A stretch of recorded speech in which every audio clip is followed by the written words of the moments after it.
నమస్తే. వీటీవీ ప్రైమ్కి స్వాగతం. కాశ్మీర్లో ముష్కర మూకల దాడిలో అతి దారుణంగా జరిగినటువంటి సంఘటనలో అమాయక ప్రాణాలు బలైపోయి ఇంకా అనేక మంది క్షతగాత్రులుగా మిగిలిన పరిస్థితి. అటు 26 మంది చనిపోయారన్నారు. మిగతా వాళ్ళందరూ కూడా ఎదుగుతున్నారు. దాంట్లో తెలుగు వాళ్ళు ఉన్నారు, ఉభయ రాష్ట్రాలకు సంబంధించినటువంటి వాళ్ళు. ఇలాంటి పరిస్థితుల్లో ఒకవైపేమో ఈ దారుణ మారణకాండ, మరొక వైపు దీనికి ఎట్టి పరిస్థితుల్లో తగ్గేదే లేదని చెప్పని దెబ్బకు దెబ్బ తీయడానికి ఒక ఉత్కంఠ, ఏం జరుగుతుంది, భారత్ ఏ విధంగా బదులిస్తుంది దీనికి సంబంధించి అనే దాని మీద. ఒకవైపు కాశ్మీర్లో కూడా అత్యవసరమైనటువంటి సమావేశాలు అవి జరుగుతున్నాయి, వాళ్ళు కంగారు పడుతున్నారు. సో ఈ ఉత్కంఠ భరితమైనటువంటి సంఘటన, ఈ విషాదకరమైనటువంటి సన్నివేశాల మధ్య అసలు కాశ్మీర్ గురించి చాలా రేఖామాత్రంగా బ్రీఫ్గా కొన్ని ఆసక్తికరమైనటువంటి అంశాలు తెలుసుకోవడం బాగుంటుందని మనం ఈ వీడియో చేస్తున్నాం. ముఖ్యంగా చెప్పాలన్నట్టయితే అసలు ఆర్టికల్ 370 తర్వాత జరిగినటువంటి అతిపెద్ద దాడి ఇది కేంద్ర ప్రభుత్వానికి ప్రత్యేకించి వ్యక్తిగతంగా నరేంద్ర మోడీ గారికి కూడా ఒక సవాలు విసిరారు వాళ్ళు మిలిటెంట్స్. ఇది ఇక్కడ మనం చెప్పుకోవాలి. అయితే అసలు ఈ ఆర్టికల్ 370 ఏమిటి అనేది ఆ రోజుల్లో, ఇప్పుడు చాలామందికి బహుశా తెలిసే ఉండొచ్చు, కానీ ఆర్టికల్ 370ని రద్దు చేయాలి అనేటువంటి ఒక చర్చ మొదలైనప్పుడు తెలుగులో తొలిగా నేను ఈ పుస్తకాన్ని రాశాను. మరి ఇప్పుడు ఇంక మిగతా వాళ్ళు ఎవరన్నా రాశారో లేదో నాకైతే తెలియదు, కానీ మొదటిసారిగా ఈ ఆర్టికల్ 370 మీద చాలా డీటెయిల్డ్గా సింపుల్గా ఈ పుస్తకాన్ని నేను వివరించాను. అందుకని కాశ్మీర్కి సంబంధించినటువంటి అంశాలని చాలా బ్రీఫ్, ఒక నట్షల్లో చెప్తే బాగుంటుందనేటువంటి ఉద్దేశంతోనే మనం ఇప్పుడు మాట్లాడుకుంటున్నాం. ఏప్రిల్ 23 ఈ సంవత్సరంలో పహల్గామ్ ప్రాంతంలో మొత్తం పర్యాటకులందరూ కూడా ఆ సుందర దృశ్యాలను చూస్తూ ఆనందిస్తున్నటువంటి సమయంలో ఒక్కసారిగా ఈ ముష్కర మూకలు దాడి చేసి 26 మందిని పొట్టన పెట్టుకోవటం, అనేక మందిని తీవ్రంగా గాయపరచడం అనేది యావత్ భారత జాతి ఉలిక్కిపడింది అని చెప్పాలి. ఇది మానవత్వం మీద, మనుషుల మీద కాదు, మానవత్వం మీద జరిగినటువంటి ముష్కర దాడిగా దీన్ని మనం అభివర్ణించాలి. అయితే ఆర్టికల్ 370 తర్వాత ఇలాంటి సంఘటన జరగడం ప్రపంచంలో కూడా చాలామంది ఒక్కసారిగా విస్తుపోయారు. ఎంతోమంది పర్యాటకులు యావత్ ప్రపంచం నలుమూలల నుంచి కూడా వస్తున్నటువంటి నేపథ్యంలో జరిగినటువంటి ఈ సంఘటన. అయితే అసలు ఆర్టికల్ ఆగస్టు 2019లో ఆర్టికల్ 370 అనేటువంటిది రద్దయింది. ఆ రద్దయిన తర్వాత పర్యాటక రంగానికి చాలా విశేషమైనటువంటి ప్రాముఖ్యం ఇచ్చేట కేంద్ర ప్రభుత్వం, రాష్ట్ర ప్రభుత్వం కూడా దీన్ని బాగా డెవలప్ చేయాలని అనుకుంటున్న సమయంలో ఆర్థికంగా ప్రపంచ టూరిస్టులను ఆకర్షించడం ద్వారా ఆర్థికంగా ఈ రాష్ట్రం అతి స్వల్ప వ్యవధిలో మరింతగా బలోపేతం అవుతుందని చెప్పిన అక్కడ ప్రజలందరూ కూడా చాలా ఆనందంగా ఉంటున్నటువంటి సందర్భంలో జరిగిన సంఘటన. వాస్తవానికి భారతదేశంలో ఆ ప్రాంతాన్ని ఇండియన్ స్విట్జర్లాండ్ అని చెప్పి పిలుస్తారు. ఎందుకంటే అక్కడ ఎలాంటి ప్రకృతి దృశ్యాలు, అందమైన దృశ్యాలు ఉంటాయో దాంతో పోటీ పడేటువంటి విధంగా ఆ ప్రాంతంలో ప్రకృతి సౌందర్యం మనకి కనిపిస్తుంది అనమాట. మరి ఈ ఆర్టికల్ 370 ఏంటనేది కూడా చాలా బ్రీఫ్గా మనం మాట్లాడుకోవాలంటే, భారత రాజ్యాంగంలోని 370 అధికరణం జమ్మూ కాశ్మీర్కి ఒక ప్రత్యేక ప్రతిపత్తినిచ్చింది. అప్పుడు అంటే దేశం విభజన సమయంలో జరిగినటువంటి పరిస్థితులను బట్టి దీని ప్రకారంగా ఏంటంటే రక్షణ, విదేశీ వ్యవహారాలు, ఆర్థిక వ్యవహారాలు, కమ్యూనికేషన్లు, ఇవి తప్ప మిగతా అన్ని విషయాల్లో చట్టాలు చేయాలంటే భారత పార్లమెంట్కి ఆ రాష్ట్ర ప్రభుత్వం అనుమతి చాలా అవసరం.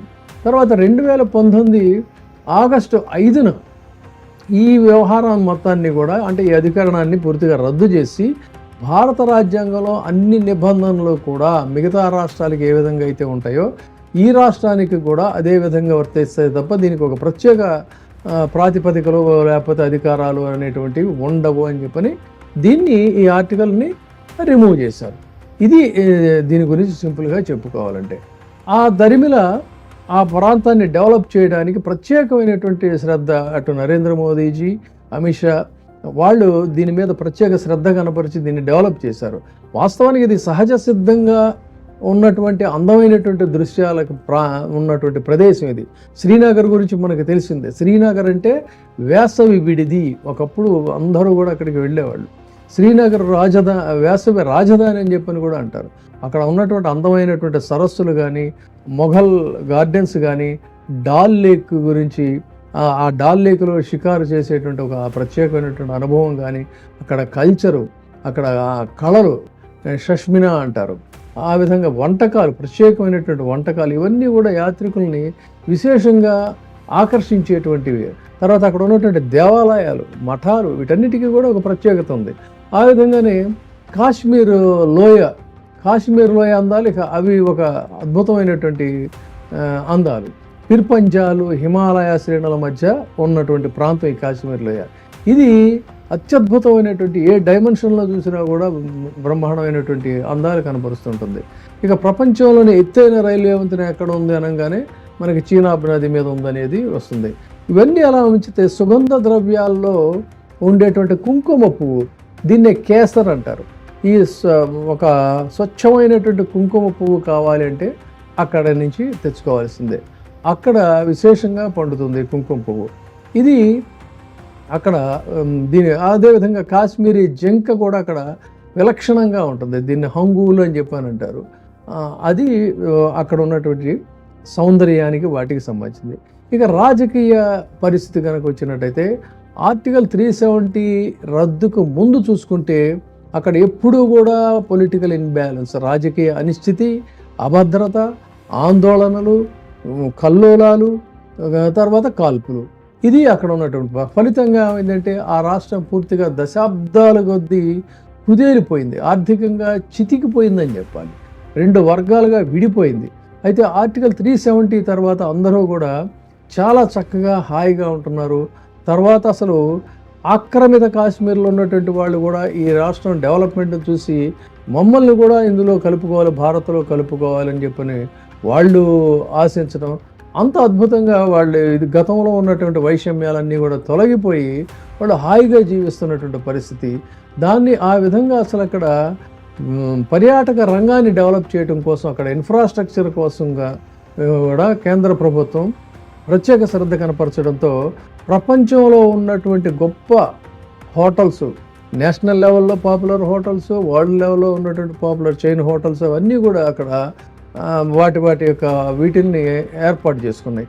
ఆ విధంగా పర్యాటక మౌలిక సదుపాయాల మీద దృష్టి కేంద్రీకరించడంతో చాలా స్వల్ప వ్యవధిలో, ఆర్టికల్ రద్దు తర్వాత చాలా స్వల్ప వ్యవధిలో ఒక్కసారిగా ఆర్థిక స్థితి పెరగటం, పర్యాటకుల యొక్క వెల్లువ అనాలి, ఇది విశేషమైనటువంటి పదం ఏం కాదు, ఒక వెల్లువ మొదలైంది. అంటే దాదాపుగా 2 సంవత్సరంకి కూడా విశేషంగా ఈ టూరిస్టులు పెరగటంతో అప్పుడు గొడవల్లో ఏంటంటే అసలు అక్కడ ఇంటర్నెట్ సౌకర్యం ఉండేది కాదు, కొన్ని చోట్ల ఫ్రీగా తిరిగేటువంటి పరిస్థితి ఉండేది కాదు. కానీ ఇప్పుడు అన్ని సకల సౌకర్యాలతో ఉన్నటువంటి పరిస్థితుల్లో ఉదాహరణకి చెప్పుకోవాలి అన్నట్లయితే 2023లో ఈ ప్రాంతంలో 21.1 మిలియన్ల మంది పర్యాటకులు సందర్శిస్తే 2008లో నుంచి ఇది గణనీయంగా పెరుగుతూ వచ్చింది. తదనంతర కాలంలో మళ్ళీ మధ్యలో కొన్ని రకాలైనటువంటి ఇబ్బందులు అవి వచ్చాయి. అయితే రీసెంట్ 3-4 ఇయర్స్ నుంచి కనుక చూసుకున్నట్లయితే 2.5 కోట్ల పైగా టూరిస్టులు రావటం, ఈ సంవత్సరం కేవలం మిడ్ ఇయర్కే చూసుకున్నట్లయితే 2 కోట్ల వరకు కూడా దాదాపు టచ్ అవుతున్నారని చెప్పి కూడా ఒక సంఖ్యను బట్టి చెప్తున్నారు. సో అలాంటి పరిస్థితుల్లో ఇది జరిగింది కేవలం అక్కడ మారణకాండ వల్ల మనుషులు చనిపోవడమే కాదు, ఆర్థికంగా ఆ రాష్ట్రం పూర్తిగా చితికిపోయిందని చెప్పాలి. ఎందుకంటే చాలా కాలంగా ఇంకా మునుముందు కోసం కూడా అక్కడ టూరిస్టులు బుక్ చేసుకున్నటువంటి బుకింగ్స్ అన్నీ క్యాన్సిల్ చేసేసారు, హోటల్స్ అన్నీ క్యాన్సిల్ చేసేసారు, అన్ని రకాల ట్రిప్పులన్నీ క్యాన్సిల్ చేసి అసలు హోటల్స్ నిర్వహించేటువంటి వాళ్ళు కూడా పెట్టేవాడే సర్దుకొని కొంతమంది వెళ్ళిపోతే ఎక్కడున్నాయి అక్కడే వదిలేసేసి ముందు బతుకు జీవుడు అనుకుంటూ వెళ్ళిపోయినటువంటి వాళ్ళు ఉన్నారు. వాళ్ళని కన్విన్స్ చేయడానికి ట్రై చేస్తున్నప్పటికీ కూడా వాళ్ళు వినేటువంటి పరిస్థితి లేదు, ప్రాణాలు అరచేతిలో పెట్టుకొని వెళ్ళిపోతున్నటువంటి పరిస్థితి. సో ఇటువంటి పరిస్థితుల్లో పూర్తిగా పర్యాటకం ఇప్పట్లో కోలుకోలేనటువంటి స్థితిలో దెబ్బతింది, దీని ప్రభావం చాలా ఎక్కువగా పడింది అని చెప్పాలి. అందుకని విమాన బుకింగ్లు రద్దయిపోయాయి, హోటల్స్ రద్దయిపోయాయి, ఇతరతర టూర్ ఆపరేటర్లు, హోటల్ యజమానులు వీళ్ళు అందరూ కూడా పూర్తి నిరుత్సాహంగా ఉన్నటువంటి ఈ పరిస్థితుల్లో ఇది తిరిగి మళ్ళీ కోలుకోవాలన్నట్లయితే చాలా టైం పడుతుంది. తర్వాత అక్కడ చాలామంది పెద్ద మొత్తంలో షేర్స్ పెట్టారు. ఆ షేర్ హోల్డర్స్ వీళ్ళందరూ కూడా ఇప్పుడు చాలా నిరుత్సాహ పరిస్థితుల్లో ఉన్నారు. అయితే అటు సిఆర్పిఎఫ్, జమ్మూ కాశ్మీర్ పోలీసులు, ప్రత్యేక బలగాలు వీళ్ళందరూ కూడా చేస్తున్న ఏదేమైనా కూడా దెబ్బతీయటం అదంతా ఉండొచ్చు, కానీ భరోసా ఎలా మళ్ళీ తిరిగి ఆ టూరిస్టులకి ఏం పర్వాలేదు, ఇక మీరు రావచ్చు అనేటువంటి భరోసా ఏ విధంగా ఇస్తారు, మళ్ళీ ఎప్పటికీ రాష్ట్రం కోలుకుంటుంది అనేటువంటిదే ఇక్కడ ప్రత్యేకమైనటువంటి అంశం. కాబట్టి ఇది కాశ్మీర్ యొక్క ప్రస్తుత ముఖ చిత్రం. ఇప్పుడే సబ్స్క్రైబ్ చేయండి, లైక్ చేయండి, షేర్ చేయండి. VTV ప్రైమ్, నీ ఉత్తమాభిరుచుల సమ్మేళనం.